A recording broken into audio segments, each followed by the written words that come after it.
Mega channel, সত্য ও শান্তির পথে।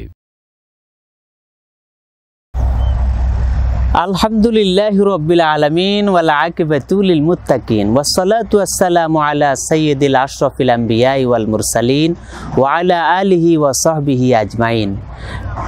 দেশি প্রবাসী দূরের ও কাছের প্রিয় ভাই ও বন্ধুগণ, মেগা চ্যানেল পরিবেশনা শাবান মাসের বিশেষ অনুষ্ঠানে আপনাদের সকলকে স্বাগত জানাচ্ছি। প্রিয় বন্ধুগণ, শাবান মাস একটি মহামূল্যবান মাস, যাকে নিসফে শাবান বলা হয়। প্রিয় বন্ধুগণ, রসুল বলে যে রজব মাস হলো আল্লাহর মাস, শাবান মাস হলো আমার মাস, আর রমজান মাস হলো আমার উম্মতের মাস। এজন্য আস-সাওমু লি ওয়া আনা আজজি বিহি। কেউ রোজা পালন করলো তাহলে আল্লাহ তাকে নিজ হাতে পুরস্কৃত করেন। এজন্য রমজান আসার আগে রজব আসে, শাবান আসে, রাসূল বলতেন আল্লাহুম্মা বারিক লানা ফি রজব ওয়া শাবান ওয়া বাল্লিগনা রমাদান। হে আল্লাহ, রজব এবং শাবান মাসের বরকত আমারে দান করো, আর রমজান পর্যন্ত আমার হায়াত দীর্ঘায়িত করো। রমজান হলো বিশাল একটা উৎপাদনের মাস, বিশাল একটা লাভবানের মাস, যেই মাসকে ঘিরেই মহান আল্লাহর রহমত, বরকত এবং নাজাত নাজিল হতে থাকে।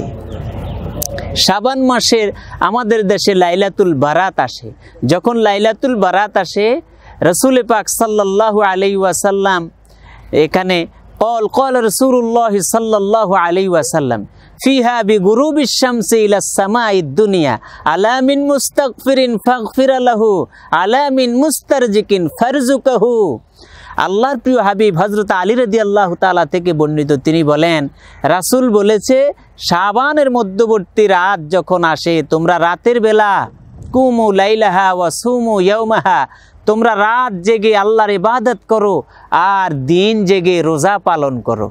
প্রিয় বন্ধুগণ, কেউ যদি এটা করে, ওই রাত্রিটা এত ফজিলত যে বান্দার রিজিকের ফয়সালা হয়, বান্দার রিজিকের ফয়সালা হয়ে যায়, বান্দার হায়াত আল্লাহ নির্ধারিত করে দেন। প্রিয় বন্ধুগণ, আরশে আজিমে আল্লাহ পাকের দরবারে আমরা ছিলাম, আলমে আরোহার জগতে, সেখান থেকে আল্লাহ দুনিয়ায় মায়ের গর্ভে পাঠিয়েছেন, সেখান থেকে আমরা দুনিয়ায় এসেছি, সেখান থেকে চলে যাব। এ চলে যাওয়ার মানুষের হায়াত পুরিয়ে যাওয়ার সময়টাও এ রাতে নির্ধারিত হয়। এজন্য রাসূলকে হযরতে আয়েশা সিদ্দিকা রাদিয়াল্লাহু তাআলা বলে, হুজুর আপনি ইবাদত করবেন কেন?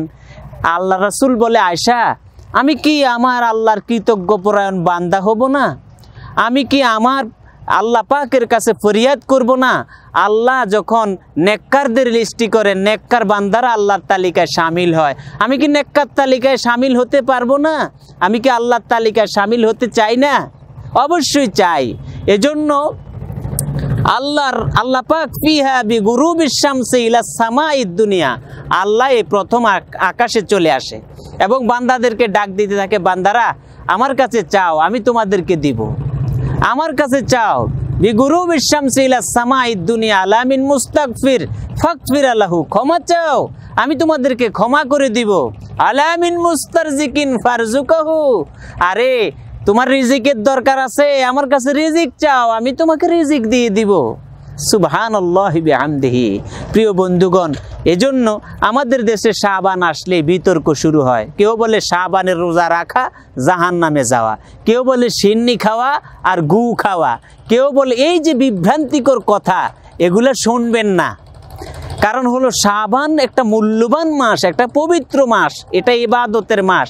একজন মানুষ সারা বছর মালে ভেজাল দিল, সারা বছর সে খাদ্যে ভেজাল দেয়, যখন শাবানের 15 তারিখ আসছে, হুজুররা বলেছে মসজিদে লাইলাতুল বারাতের রাতে ইবাদত হবে, যেহেতু পবিত্র রাত, ওই দিন আর মালে ভেজাল দেয় না, ওই দিন মিথ্যা কথা বলে না, ওই দিন চগলখুরি করে না, মালে ভেজাল দেয় না, ওই দিন সিটারি করে না, মানুষকে ঠকায় না।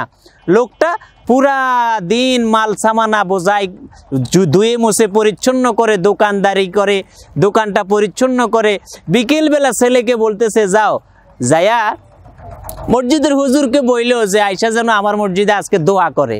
একটা খারাপ লোক পুরা বছর মালে ভেজাল দেয়, সেই লোকটা খাদ্যে ভেজাল দেয়, সেই লোকটা একটা সিটার প্রকৃতির লোক, কোনো দিন সে ভালো কাজ করে নাই। আজকে শাবান মাসকে ঘিরে এই পবিত্র রাতে, যেহেতু আজকে পবিত্র রাত, নিসবে শাবান, ইবাদতের রাত, একটু ভালো কাজ করলো। একটা খারাপ লোক সামান্য সময়ের জন্য একটু ভালো কাজ করলে আমার ক্ষতি কোথায়? অন্তত পক্ষে এই যে সামান্য সময়টা সে আল্লাহর ইবাদত করলো, আল্লাহ পাক ইচ্ছে করলে তারে ক্ষমা করে দিতে পারে। আল্লাহ বনি ইসরাইলের বেশ্যা মহিলাকে কুকুরকে পানি পান করানোর জন্য মাফ করে দিয়েছেন।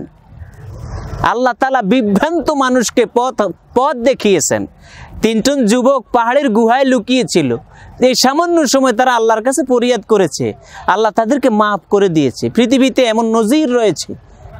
এজন্য কোনো বান্দা আল্লাহর কাছে সামান্য মুহূর্তে যাক, আমার সেখানে নারাজ হওয়ার কিছু নেই। আল্লাহর ইবাদতমুখী মানুষকে করতে হবে। দুনিয়ার বিজ্ঞানের অগ্রযাত্রায় মানুষ ইবাদত থেকে বিচ্ছিন্ন হয়ে যাচ্ছে। নতুন নতুন নাস্তিকদের নতুন নতুন যুক্তি আসতেছে। এজন্য আমাদের আরও ভাবতে হবে, আরও পড়তে হবে, আরও পড়াতে হবে, আরও শিখাতে হবে, আরও শিখতে হবে, জানতে হবে।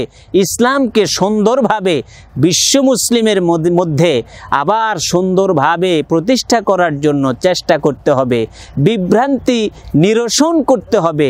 সংঘর্ষ সৃষ্টি করা ইসলাম ধর্মের কাজ নয়। আল্লাহ রাব্বুল আলামিন শাবানকে ঘিরে রমজান পাওয়ার আমাদের হায়াতকে আল্লাহ দীর্ঘায়িত করে দিক। আসসালামু আলাইকুম ওয়া রাহমাতুল্লাহি ওয়া বারাকাতুহু।